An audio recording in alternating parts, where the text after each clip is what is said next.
All right, everybody. We are back for another episode of We Need Clarity. Jay, Franklin, and it's been a while. It's been a while since we've been on here, but we've I think we kind of made a little schedule so we can get back on track with We Need Clarity shows. You guys have requested it, and we're back. So we got an interesting topic tonight, very sensitive for some people. So this is definitely going to be for the mature crowd. So yeah, 18 and up, please. But if you are a child who ends up watching this on YouTube, then unfortunately, there's nothing we can do Shame on about it. you. Shame on you. But we're just giving that disclaimer. This will be an interesting and a sensitive topic, and should be for a mature audience only. All right. With that said, yeah, yeah, let's dive right into it, ladies and gentlemen. Let's get into some key stats. Why you shouldn't watch pornography.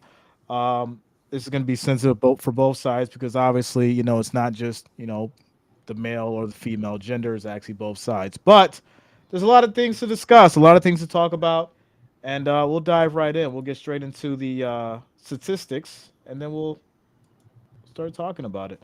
So, getting started here, 46 million U.S. adults watch porn frequently online.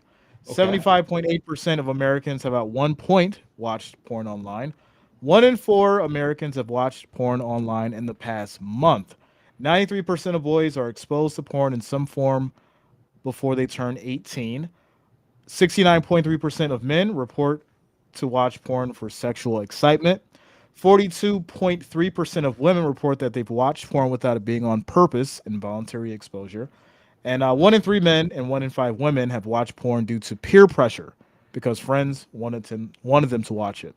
Almost 40% of men watch porn to learn about sex, while 21% of women did the same. 10% of Americans show signs of porn addiction. Ladies and gentlemen, that is not a specific state, that is not a specific county, that is 10% of all Americans showing a sign of porn addiction. 87% of men between 18 and 35 report to watch porn on a weekly basis. So that's where we'll start it off, Franklin. And what do you think about that last one? The 87% of men between 18 and 35 report to watch porn on a weekly basis. I think we'll start there. Shit, I thought it'd be higher.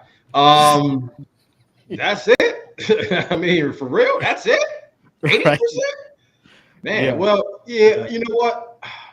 I can see that stat be really being true because I can take it back to when I was 18 years old. Some of those stats you brought up, I was sitting there checking the boxes off, like, yep, that's me, check. Yep, that's me again, check, check. Or used to be me. I say it wasn't. Used to be me. That's a lot. That's no, seriously, all jokes aside, 80% is a lot. Yeah. Uh, 18 to 35. I guess that's when most men are at their peak. You know, I would have thought though 80%. I still, be honest, with you, I still thought it'd have been a little higher. But again, everybody's to each his own. Why do you think? Do you think this? Okay, let me ask you the question. Do you think it should be higher or lower, based off of your experience and people you know? You know what? I think it's accurate, and I'll tell you why. I think it's accurate because there's going to be, the sample size of individuals who aren't honest about it, Okay, right? Because it is a sensitive topic. true story. I do think that the numbers are a lot higher than what it may be described in the statistic because it's a hard conversation. Some people don't want to admit to it. Some people don't want to get into the discussion of it, whether it be with a family member or even a doctor or a therapist. Some of it, getting into these kind of conversations can be, kind of embarrassing for individuals. And at the end of the day, I do think that it could possibly be higher, without a doubt. I think it could be higher without a doubt.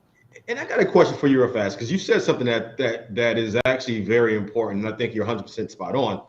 Embarrassment. Mhm. Why are people embarrassed to talk about the masturbating? It's part of life. I mean, I remember growing up, there's a little toy. Remember, I don't even remember the toy, my buddy, my buddy, my buddy, wherever I go, he goes. I thought Yep. they were talking about my penis. I mean, think about it. I thought wherever I go, he goes. That's my buddy. That was my buddy. Yeah. I Yeah. wasn't embarrassed by my buddy. There's certain things that when you were a kid that got you aroused. It's part of life. I mean, and you end up touching it. I mean, it happens. But I don't know where the embarrassment is for men or women because it is natural. It's part of life. I mean, sometimes, you've heard things that you got to know yourself in order to be able to, for somebody to please you. You got to know yourself a little better. You got to know how you want to be pleased. And, that's, I don't get why people are embarrassed by it, me personally. So I guess the big part of embarrassment, right, would come from not being able to explain it, not being able to really have the kind of, education about sex and about, masturbation specifically and about, these different things. And you got to realize, like, I think a lot of people, and I'll use myself as an example.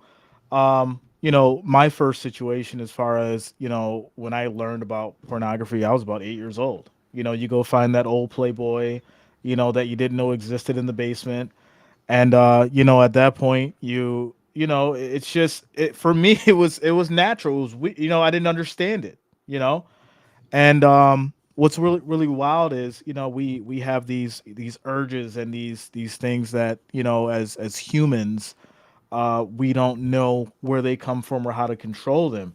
And to me it was embarrassing, but I can say that now because I'm of age, right? And I can sit back and look back at it and say, wow, like that probably shouldn't have happened.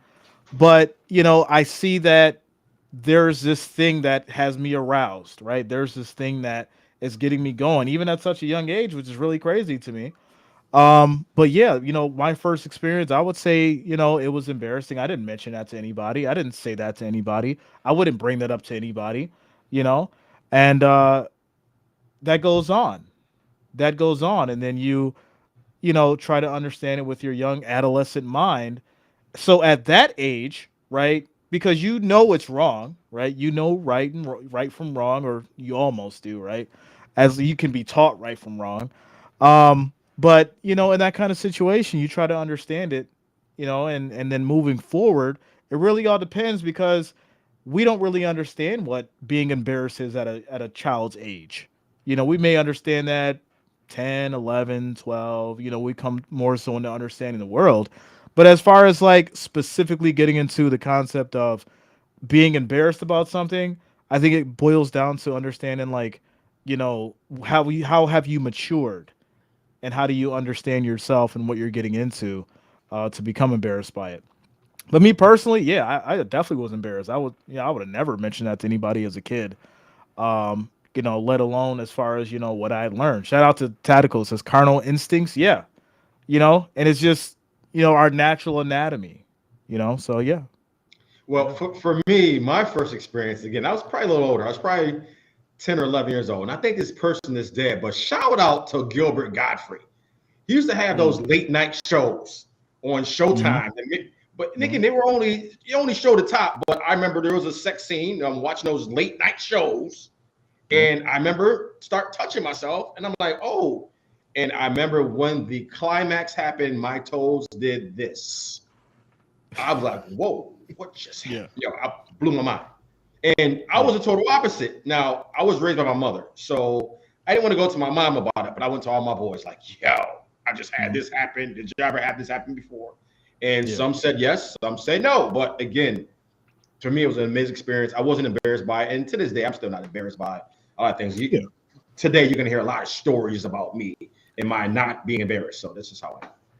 So let me ask you this then. I mean, we talk about the whole embarrassment thing.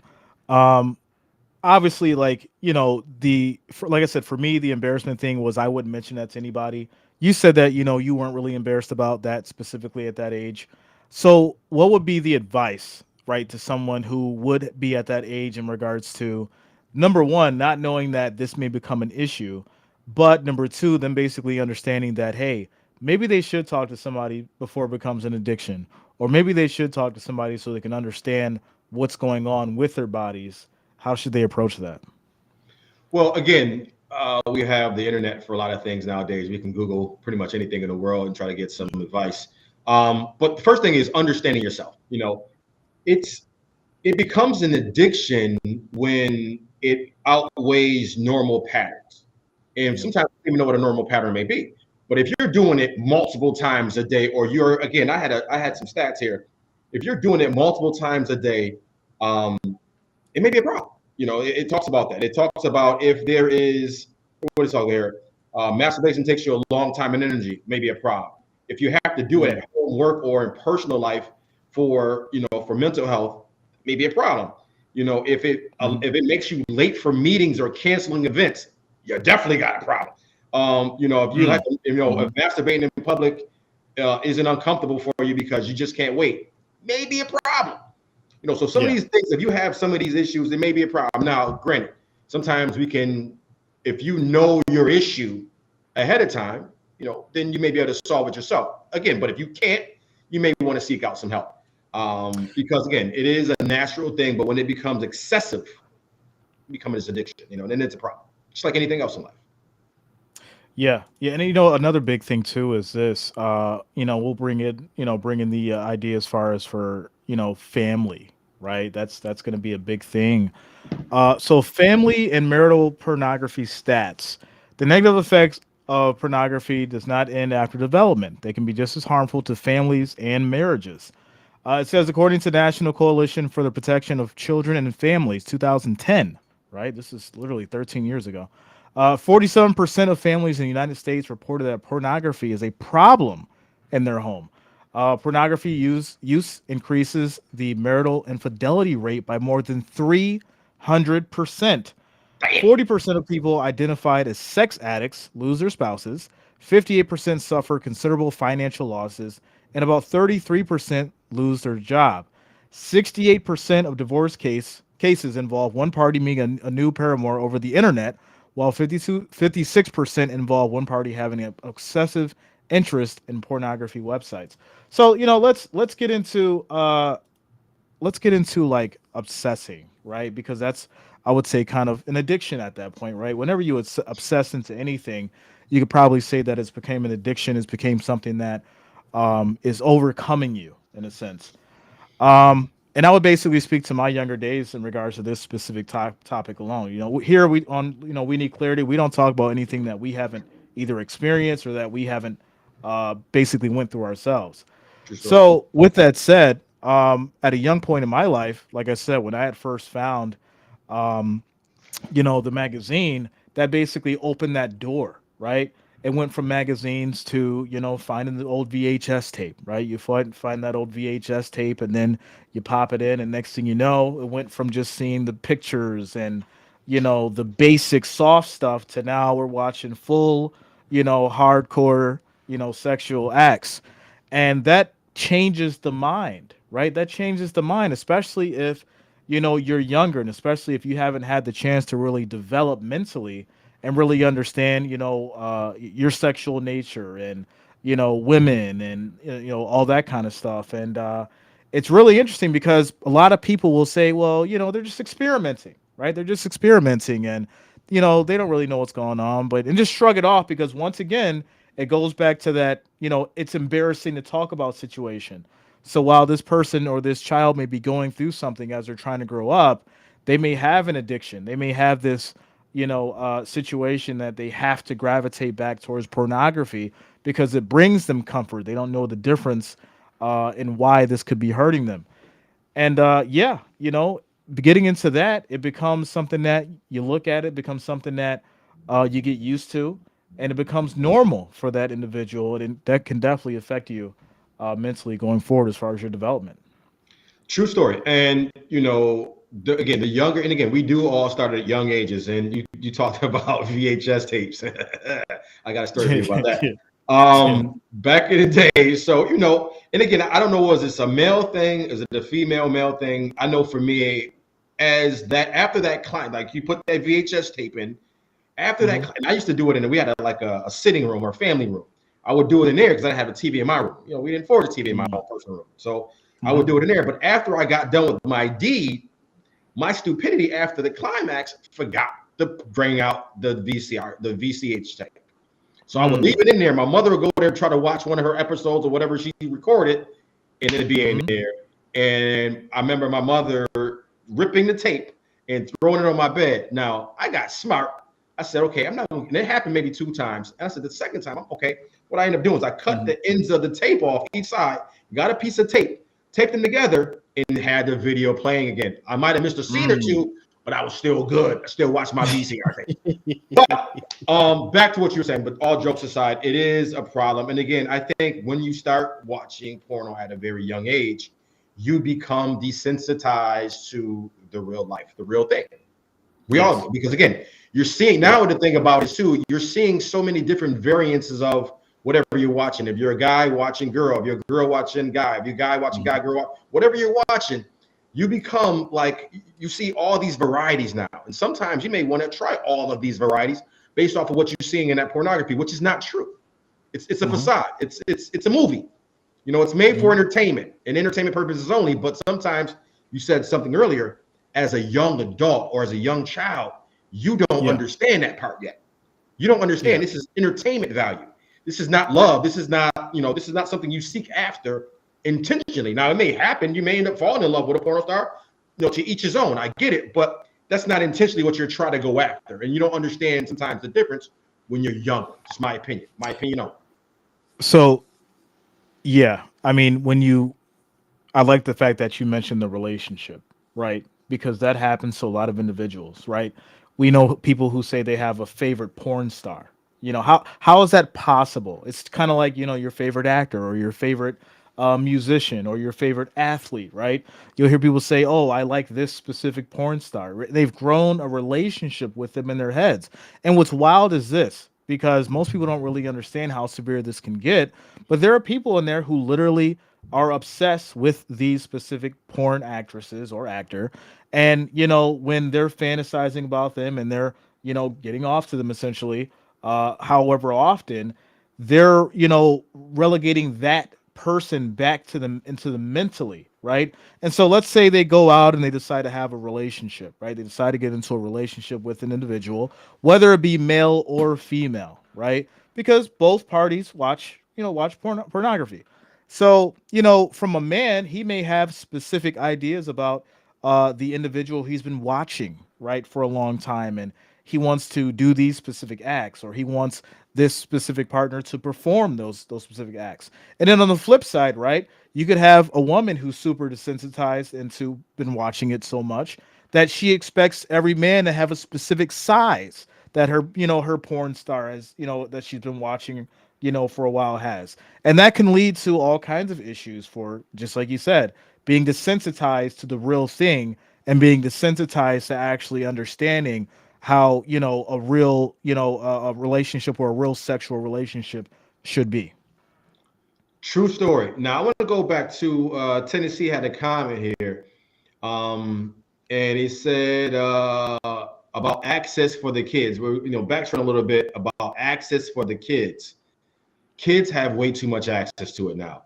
We talked about before, you and I, how we found that box, and that box then turned into the VCH state, and that VCH Yep. turned into CDs.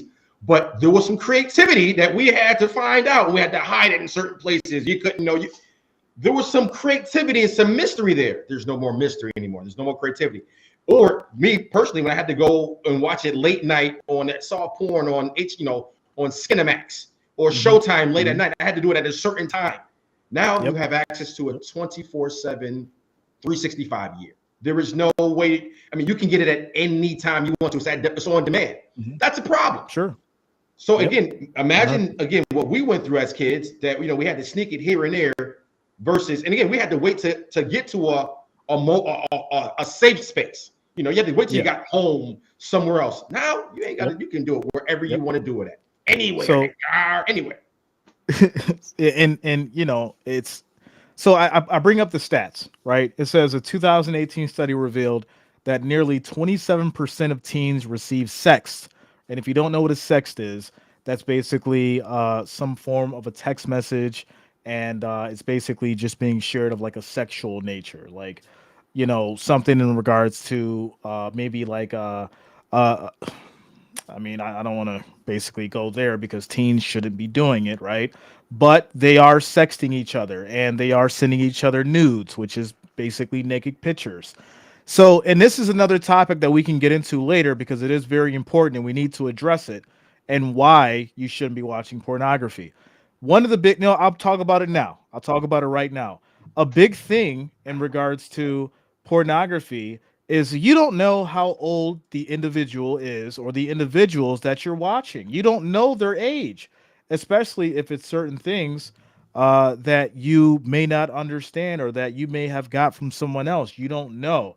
So what happens is you could be basically implicating yourself in a crime and not even knowing it because you're accessing this video or this photo or something like that. Um, so yeah, but if we get into the stats, it shows that nearly 27% of teens receive sex. It also says around 15% are sending them. So 15% of teens are sending them. 57% of teens search out porn at least monthly. 51% of male students and 32% of female students first viewed porn before their teenage years. The first exposure to pornography among men is 12 years old on average. Also, it says 70% of teens hide online behavior from their parents. And this is really important. 71% of teens hide online behavior from their parents. Now, if you understand that stat, it goes back to basically what you had just said, Franklin, in regards to how back in the day we'd have to hide it, right? You'd have to take that magazine, maybe hide it, in the bathroom or hide in your room while the parents were sleeping or watch something really down low. Like it was different back then, but now there's so much access, so ease of access with these phones. These kids can now easily hide things. They know how to access, VPNs. They know how to, log out of the iPhone and the iCloud to change things up so that you don't have access to what they're doing. And it's very interesting. It's very tricky to figure out, how to fix that and how to curb it. Now, also, getting into a couple of quotes, it says, the young women who talk to me on campuses about the effect of pornography on their intimate lives speak of feeling that they can never measure up, that they can never ask for what they want. And what if they do not offer what porn offers? They cannot expect to hold a guy. The young men talk about what it is like to grow up learning about sex from porn and how it's not helpful to them in trying to figure out how to be with a real woman. For the first time in human history, the images, power, and allure have supplanted that of a real naked woman. Today, real naked women are just bad porn. Let me know what you think about that statement, Franklin. Well, good question. Good. What was it? What was that last statement? Good women are is bad porn. What was that again? It says, for the first time in human history, the images, power, and allure have supplanted that of real naked women. Today, real naked women are just bad porn. End quote. Real naked women are just bad porn. I can see that being the case. This is a phrase. This is a phrase that says men believe what they see and Hmm. women believe what they hear. That's why women wear makeup and men tell lies. Yeah. Porn is a lie. Hmm. Porn is not the real thing. In that article, like you said earlier, some of these teenagers are seeking a woman to be like these porn stars because that's their teacher. Yep. Problem, because most women are not going to be like that porn star. So therefore, infidelity now kicks in because guess what? I want what I see online. You're probably never going to find that ever in a true relationship. Now you can probably pay for it, but Hmm. you're not going to find it in a true relationship on a day-to-day basis. Not too many. Not say not there's no there like very far and few between women that are going to satisfy you in those realms, depending on how crazy your fantasies are. Because some of it Yep. may be basic stuff, some of it may be a little bit more kinkier, and then Yep. guess what? You may be in trouble. So Yeah. it will definitely change, I think, the mindset of a man as they become adults, Hmm. as we getting older. And again, I think it was going to allow that man or that teenager or woman, neither one, that teenager to want to chase more and more situations or relationships and not be monogamous because they haven't really found what that emotion that they built up as a young and in a young age, they haven't found that emotion again in a real person. Something to replace that, basically, or Yeah, or create that fantasy in real life. true story. Shout out to Sheila. Says, sad. Just a few weeks ago, a young high school football star committed suicide over sexting the other party. Blackmailed him, and they were going to show his parents. Yeah, I mean it. It goes back to the stats, right? The stats are there. And it's sad because, now a young man's life is lost because, him going back and forth sexting, and then someone says, "Hey, I'm going to show this to your parents," or "I'm going to show this to someone and get you in trouble." And and that's why it's really important, because once again it goes back to the conversation we had earlier in regards to embarrassment, right? I'm sure that this young man didn't want to go back to his parents and say, "Hey, this is what's going on," and someone may come to you with, this information or that information, and basically try to use it as blackmail, right? He's more so embarrassed specifically about the sex itself, opposed to, having to deal with the guilt and the issue of bringing this to his, parents' attention. And that's why, I think that it's good that we're having this conversation, because it's good for you to understand that, hey, you may need to have that conversation with someone else or your parents, if you're young enough and you're in this kind of situation, to say, "Hey, listen, I messed up. I need to present this to you. I know I was wrong, but this is what's going on." And that probably simply could have saved that young man's life, without a doubt. True story. That's sad, and I'm sure it happens more than often nowadays, based off of, again, everybody has access to cameras. It's funny because it was a statement that Will Smith said. It has nothing to do with what we're talking about right now. Different statement.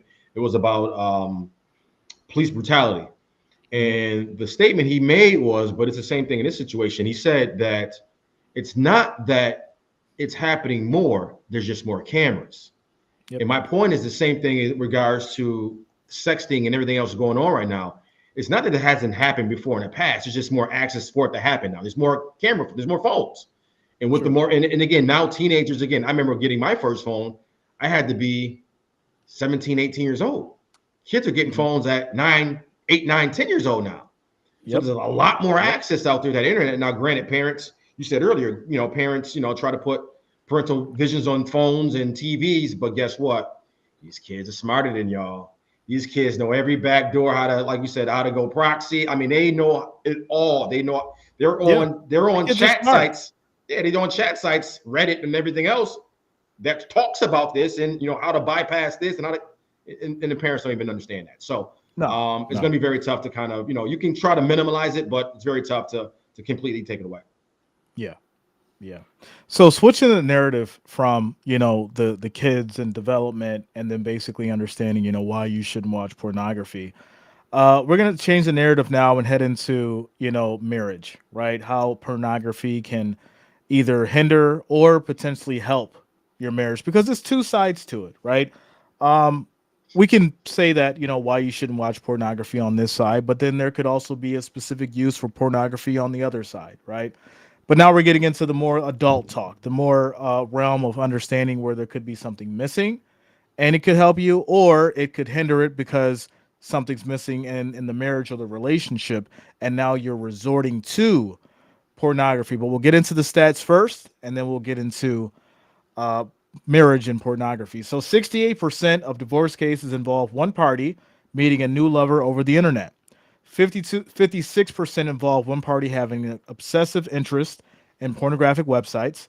70% of wives of sex addicts could be diagnosed with PTSD.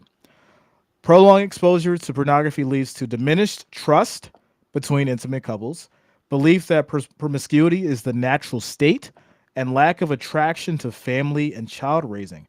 A 2014 study found that compulsive pornography users had greater impairments of sexual arousal and erectile difficulties in intimate relationships, but not with sexually explicit materials.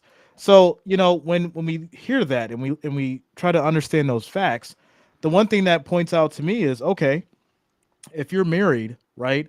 First, number one, you probably should be figuring out, what kind of issue is causing this so that you have to resort to watching pornography. But number two, it goes into you understanding that, porn and pornography it's a fantasy, it's not real. And we got into being desensitized. So when we look at, a husband and wife, no matter how long you've been married for, it could be 5 years, it could be 10 years, 20 years, whatever it is, there's a point in the relationship where things kind of slow down. I'm not going to say they go stale, right? because if you do have that fire and that chemistry, it should always be there if you're the right match.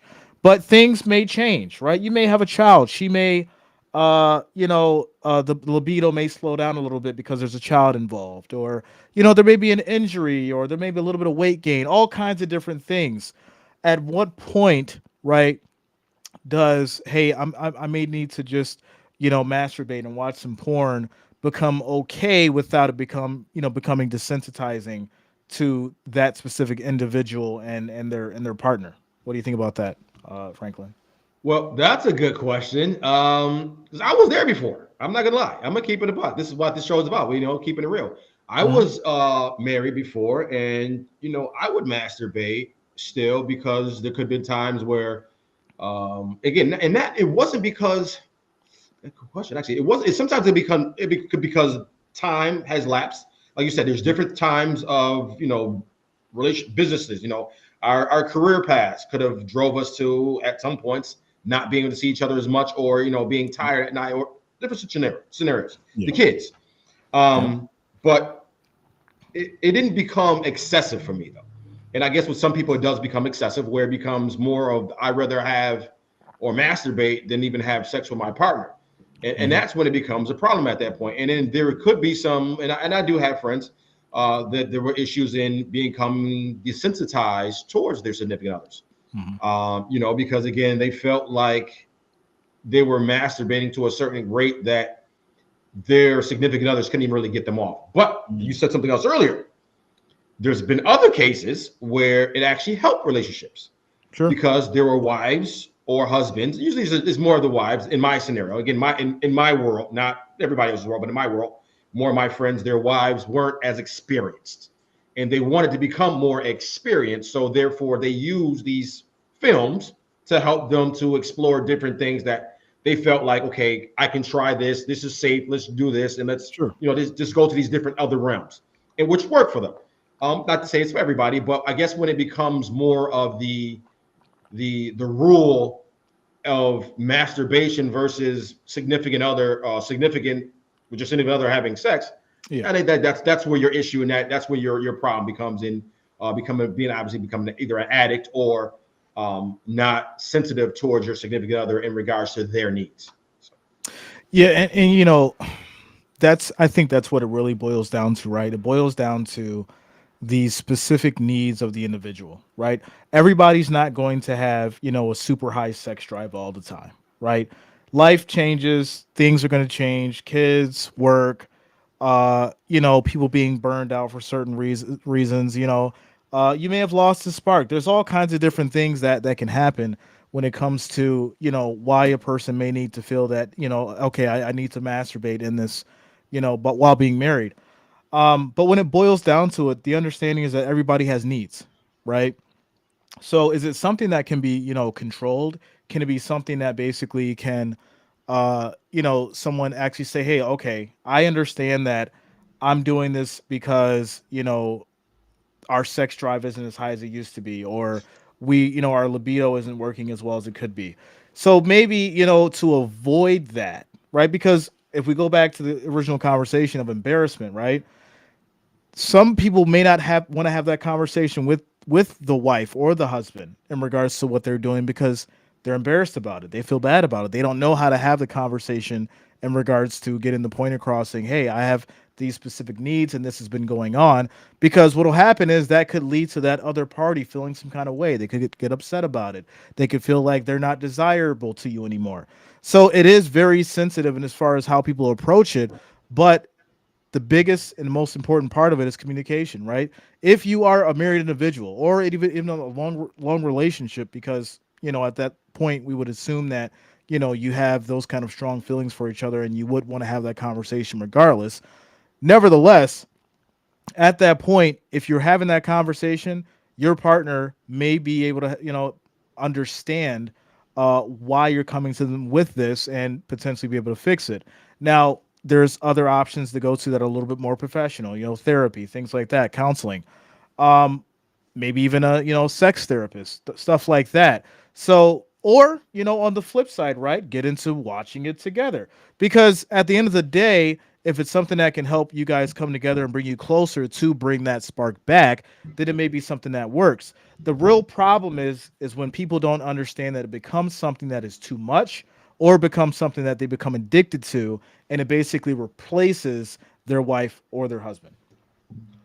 True story. Now, and it's funny because we're talking about males right now because we're two males, right? So most of our friends are probably males. But women have this same issue. It may be, and I think you may have some stats about that. It may be at a lower rate, but women have just as much of an issue with masturbating as men do. And I think something earlier you said too is women went to porno sites by accident. How you go to a porno site by accident? Yeah. And what's crazy too is I've had this conversation with a group of friends of mine, and women know the sites just as much as the men do. They know the porn hubs and the X videos and all these, like they know the sites. They run them off like it's HBO, Showtime, and Cinemax. They Yeah. know these sites. And again, and there's some are more, popular than others. What was that stat at again? It was, what was it? One out of four? No, So no. so if I pull up the stats, it's 1 in 4 Americans have watched porn online in the past month. Okay. 75.8% of Americans have at one point watched porn online. In the United States, 32,497 people are watching porn right now. Damn. 46 million US adults watch porn frequently online. Now we skip down to the bottom. It says 93% of boys are exposed to porn in some form before they turn 18, and then it says 62% of girls are exposed to porn in some form before they turn 18 as well. So yeah, is I guess the big question here too is uh, exposure, right? How can you know the exposure thing be stopped? Because obviously most of these sites, they do have some form of a alert, hey, if you're 18 you can't be here, or it makes you give the whole yes or no thing, but we know how children are. They're going to click yes and just go through. So I think without a doubt, there were these kind of like safe standards they had back in the day where you had to have a credit card, and they would charge you the credit card and you could access the site and things like that. But nowadays, there's so many sites where like you literally just log into that site and boom, everything's right there. Everything's there. There's nothing that's stopping you from watching whatever you want to watch, specifically. So at the end of the day, when we hear those numbers between the men and the women, yes, right, it's not just a male problem, it's also a female problem. There's male sex addicts, porno addicts, just like there's women sex addicts and pornographic addicts. And I think it definitely starts from an early age. I don't think anyone, well, I can't say anyone, but I don't think there's a lot of people who start at an older age and just figures out that porn exists, because we already know exists at a young age, and it becomes a problem due to how people handle it at the development stage as an adolescent. Well, I'm gonna tell you this. Like Puff Daddy said, can't stop, won't stop. You're never gonna stop it. And the reason I say this is because you can look. You don't even have to go to porno sites anymore. You can go to Instagram. You can go to TikTok. You can go to Twitter or X now and Yeah. see pornographic material without even going to a porno site. You got Yeah. OnlyFans. And there was an article I watched. Actually, it was an article I read not too long ago. And I don't know what site it was, but they had a new kind of filter where you had to actually, in order to come to the site, you had to do an actual face recognition.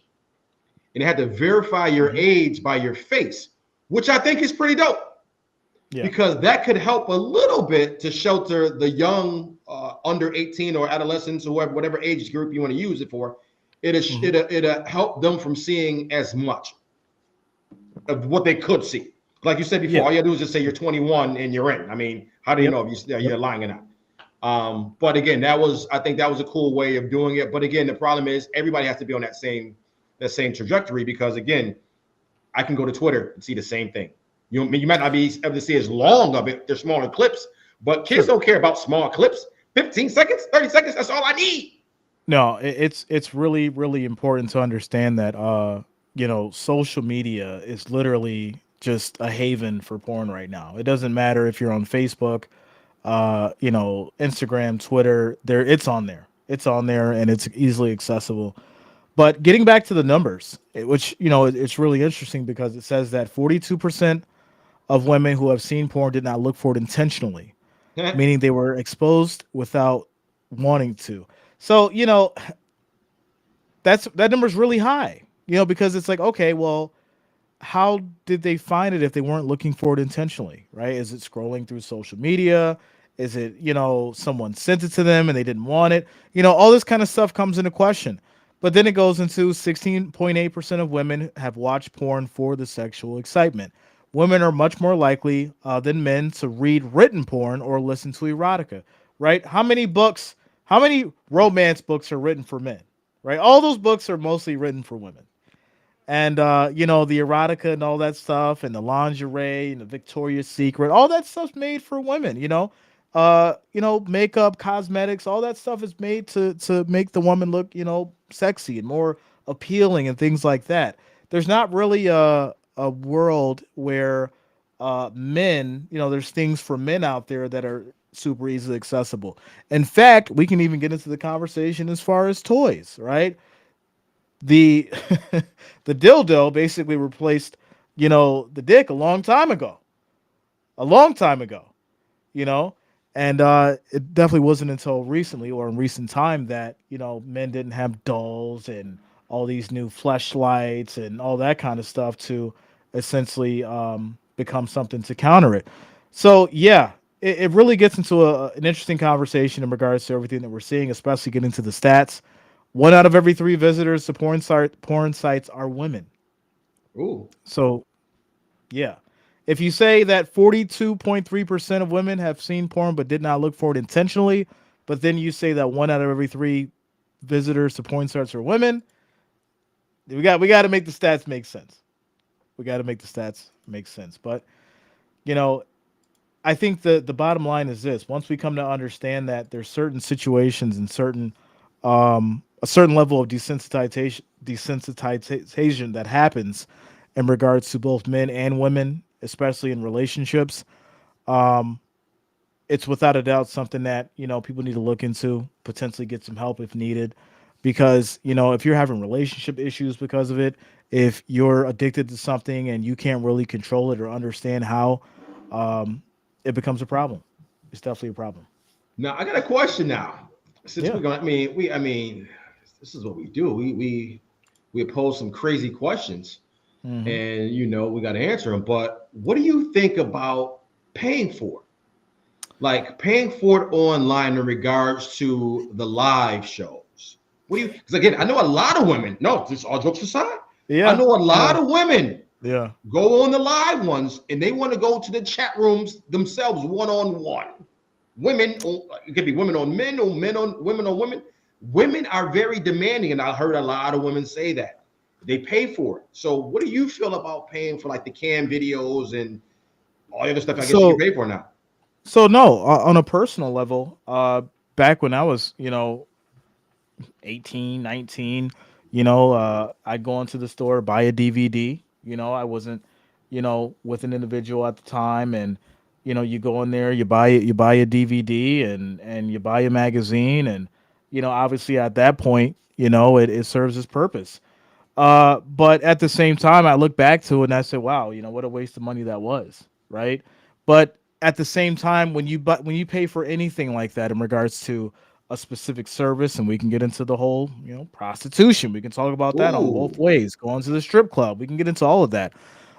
When you look at it from that point of view and understand that, hey, I'm spending money specifically to be aroused, or I'm spending money to basically be entertained or be comforted, it really boils down to where are you in your life, what are you basically trying to achieve, or what's missing, right? Because 9 times out of 10, the majority of people who I would like to think, where if I can find the statistic, but I would like to think the majority of people who resort to these things, such as buying a membership on a porn site, or a DVD, or well, now it's just memberships and nobody's buying DVDs anymore, but yeah, they're magazines and still things around. like that. It's still around, but it's not as much. But even like going to the strip club, throwing monies at strippers, or picking up a prostitute, all that kind of stuff really comes down to what's missing, what is driving this specific individual. Do I think that you should pay for it? I don't think so at all. To be honest, I think it's a waste of money. It took me years to realize that, but it came to a point in my life where I said, what am I doing going to a strip club throwing money at someone that is just here to be here for the moment, right? They're gonna forget about me tomorrow, move on to the next person. So and that's I've been to the strip club numerous times. At one point I was known in a strip club and wasted a ton of money. But when I look back at those days, it basically told me that I was just lonely at that point, and I hadn't found myself, and I hadn't became confident in who I am. Okay, and I respect that. And you talked about paying for it. I know this is kind of jumping off topic a little bit, but this is a cousin of masturbation. It is a cousin, Mhm. very close cousin. Mhm. Um, Paying for it. And I had this conversation with a group of people again as well, a bunch of friends, guys, girls, in Mhm. regards to why men pay for it. And some of the answers that were received was like some of these men were married at the time or married and they gave an answer prior to, but the reason why they did it, they said because they paid for something that they wanted at the end of the day. And even if they went on a date with a woman, they're Yeah. paying for it regardless. And Yeah. I'm like, that's kind of makes, I'm like, you know what? I didn't get it at first, but then I'm like, as I started getting into the dating world and I got older, I'm like, you know what? That makes a lot of sense because at the end of the day, you are paying for it. Yeah. Whether you're paying for it directly or indirectly, you're paying for it.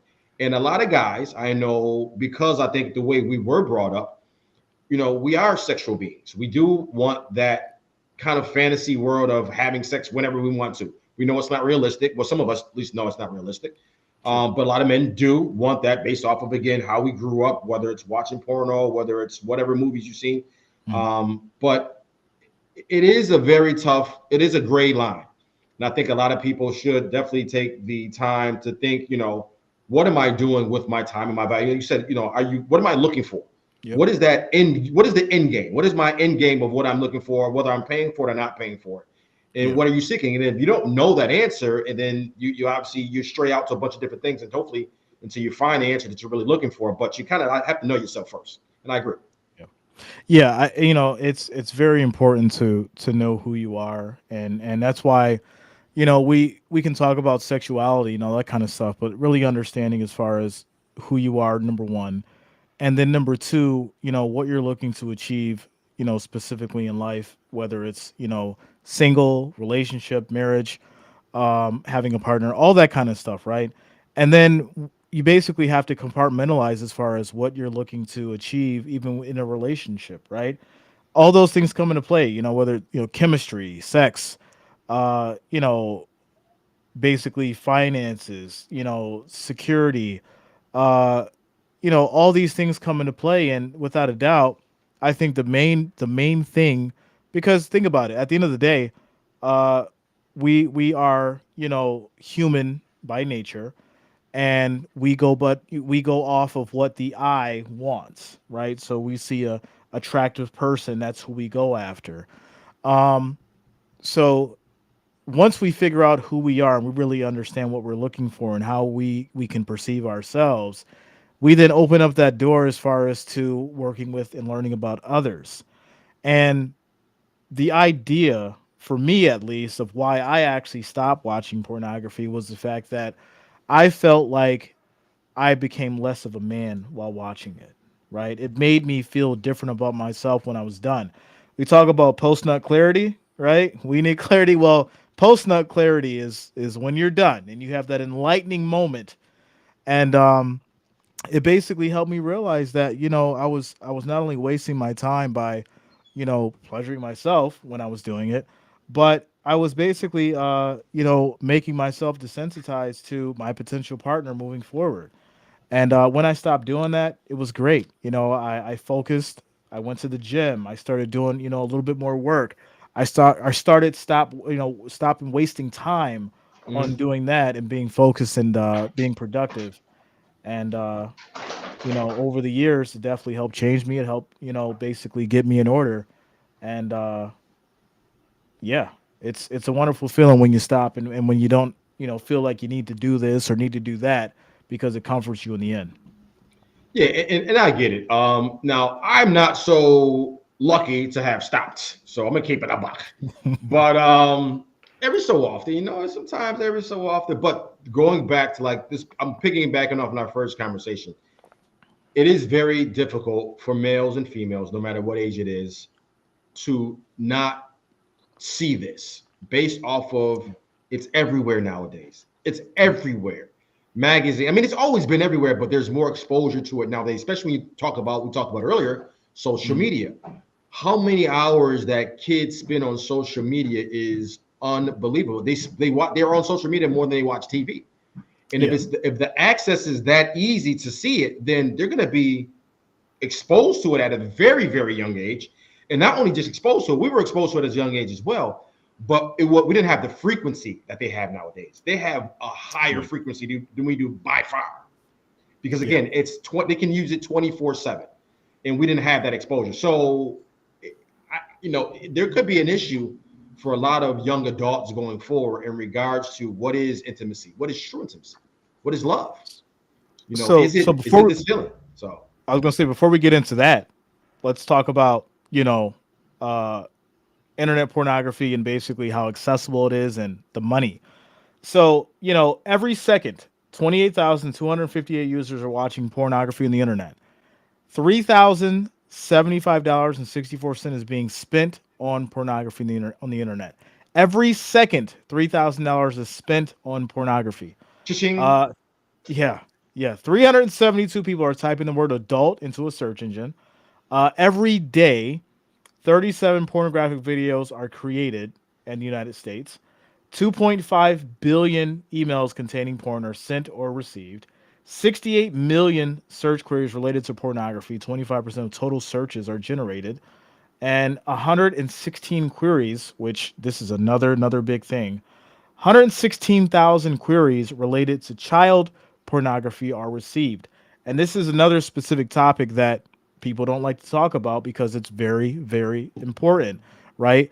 That stuff is floating around, and it's a crime to not only access it, but it's also morally wrong. It's sick and disgusting. And the fact that it's even out there and that individuals have access to it lets us know this is a problem. Because 9 times out of 10, if you get something in an email, if you get something that's text to you and you don't know who it is, you don't know how old that individual is. You don't know who that individual is. People, kids share stuff all the time, not knowing that this stuff is basically illegal. It's a crime. Facts. So, Facts. But no, those stats are very, very interesting, man. Very interesting stats there. Especially the 2.5 billion yeah. emails. As I said, emails, right? Yeah, 2.5 emails. billion Yeah. emails. That is crazy, dude. That is crazy. But again, it goes to show you the power of porno. Yeah. $3,000 per second in advertising. It has to be I would imagine it has to be the highest advertising budget in any industry being spent on advertising. Three Oh, yeah. thousand dollars is a lot of money per second. So think Yeah. about how much porn is actually made and how much money is made off of porn if you're spending $3,000 per second. It's crazy, dude. Yeah. Well, shout out to Sheila. Says I'll have to say read the book Shades of Grey, which I really enjoyed. My granddaughter came over and seen the books on my dresser, and she said, "Grandma, what are you doing with these books?" That's a Got him. yeah, right. That's a whole nother topic as far as getting into the whole like thinking about your parents or your grandparents doing the business. Yeah, no, I don't think any of us want to do that. It puts us into this like interesting side of things. So it's kind of funny. Reminds me of those movies where like the parents start talking about doing stuff and the kids are like, "Ew, mom, ew, dad," and just leave. You know, or they'll tell the parents to go get a room. It's just funny. Shout out to you, Sheila. But Tactical says it does absolutely desensitize towards normal relationships. And yeah, I mean, you can go down the pipeline as far as how many ever reasons to not watch pornography, whether it's religious reasons, whether health reasons, whether it's physical reasons. It could be something that you're injuring yourself and you don't know. But the most I would say important thing is if you are in a relationship, right? It's definitely affecting your relationship. if you have not, experienced this with your partner, or it's something that you guys aren't doing together and you're keeping it away from them. It's probably definitely, hindering your relationship, and it's, not good, and it's probably not healthy. So you should definitely seek some form of counseling, therapy, or help if, you're going through that right now, without a doubt. Yo, Josh, I got let me read these off for fast. I got these things. It says Yeah. 10 ways to stop masturbating. Okay. All right. One of the ways it says talk about it with your romantic partner or others that you trust. Okay. Hmm. We can some people again, we talked about being embarrassed, but that's cool. The other one was focus on your partners. So I guess if you focus more on your partners, obviously you may have less time to focus on yourself. All right, makes sense. Hmm. Limit your time alone. That's crazy. If you Mm. have to limit your time alone, which I can understand that, if you have to limit your time alone because you're thinking to masturbate, that's definitely a problem. So again, that's one of the issues to stop that. Stop watching porno. That's the obvious one. Change up your routine. Yeah. Um, and number six, it says limit your accessibilities to sex toys. Ooh. Mm. Now, depending on the person, the problem is this: you can That get could be a creative. tough one. It can That be, could be a tough one. but it could be anything. Anything could be really a sex toy. I mean, I've seen people use some things that aren't sex toys as toys. So, so limit yourself to sex toys. Hmm. Hmm. Implement a healthy distractions, maybe exercising, meditation. And the last one, it says set goals and mark progress. So you can set goals, and I guess that's actually a smart thing to do. Set goals. So let's say you masturbated every day. Let's say you masturbated 4 or 5 times a week. Set goals because some people can't do it cold turkey. It's just like anything else. It's like Sure. smoking cigarettes or drinking or Hmm. any kind of other drugs. You have to wean yourself off of it little by little. So again, if you do it 4 times a week, let's see if you can do it 3 times this week. Next Yeah. week, see if you go down to two, go down to one, and maybe even just try to limit yourself instead of just cutting it back cold turkey altogether. Just limit Yeah. yourself, maybe once a week versus once every hour. So And those are some good things that can definitely help. I definitely like, the finding time to not, be by yourself, being productive, like I said, working out, different things like that. Create a hobby, or get outside, do some yard work, or, do something. Or if you're stuck in the house, figure out, what you like to do besides, that kind of, being in that kind of situation. Because at the end of the day, it's basically shown that, you if you basically become productive and stay out of that realm of, sitting around with nothing to do, right? You're gonna, what do they say? Idle minds is devil playground. So there you go. definitely. There you go. So we'll go ahead and wrap it up with this last stat board here. Shout out to you guys for rocking with us for this last hour on this great topic. Last stat or stats says, why do people watch porn? When asked why people watch porn, the answers were the following: wanted the sexual excitement, 69.3% of men versus 16.8% of women. Curious about different things people do sexually, 53.1% for men, 26.1% for women. Wanted information about sex, 39.7% for men, 19.5% for women. With friends who wanted to do it, 34.1% for men, 20.8% for women. And never looked for pornography on purpose, was 6.8% for men and 42.3% for women. And we'll go ahead and uh, give our final statements on that one. Franklin, what do you think? Oh man, back to that 42.3%. Wasn't looking for it by women. That's pretty funny. Yeah. But I can see how that can happen, to be honest with you. And the reason why I say that is this: if you go back to the infancy state of the internet, Google, right? Mm-hmm. Back in the day, no matter what you looked up for, you looked up anything, or when the Excite was a thing, you Yeah. looked up anything online. Guess what happened? Your first 4 or 5, you put up dogs. Your first four Mm-hmm. or five, I guess, links would be about dogs, and the next 100,000 be about doggy style. Yeah. So again, porn was definitely, there's times where you didn't want to run into it and you ran into it. But again, nowadays it is so much money being spent on it. If there's $3,000 spent per second on porno, believe me, they're finding every search category in the world to make a porno pop up, no matter what you're actually searching. So I was joking about the 42% for women. I can kind of see that a little bit based off of all the algorithms they use now and all the Oh yeah. keywords, because certain words don't even have to have anything to do with what you think it has to do with sex. It could Yeah. be something else. For instance, do with that or whatever it is. It could be, it's a company. There's actually companies called BBC. So again, I can see how that can actually, change certain things in regards to, the search by accident. Yeah. But again, you just sometimes you just got to limit yourself to, again, if you do have an issue, limit yourself to what you think your issues are. Set little small goals for yourself, and little by little, weed yourself back, and hopefully you can find the space or the place that you really want to be in. Stop pointing your fingers at the world and start putting your thumbs back. Yeah, yeah, and I'll wrap it up with this. I think at the end of the day, like I said, really figuring out who you are, your purpose, and you know at least if you're in a relationship, really step back and say, hey, is this healthy for me? Is this healthy for us? Does it make sense? Am I becoming desensitized to this individual that I'm with? And do I need to become better? And then obviously, if you are single, figure out a way to do healthy and productive things that is going to take you outside of the realm of wanting to go back to that, so that you don't become addicted to it, and then you can eventually move on with your life and have a healthy sex life with maybe an individual that you do meet down the road. So there you Bang bang. go. There it is. There it is. So there's, ladies and gentlemen. I want to thank all of you for rocking with us tonight on this episode 7 of Why You Should Not Watch Pornography if We Need Clarity.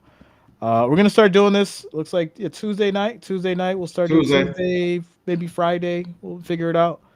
But yeah, every week, and we will not miss a week. We'll get this going, Had a little bit of and technical difficulties tonight, but we'll get that straightened out next week. yeah, we'll figure it Definitely. out. Audio was good, and I think people got the message. So, You got it. There it is. all right, everybody, have All a great right. night, Appreciate you. and we'll see you soon.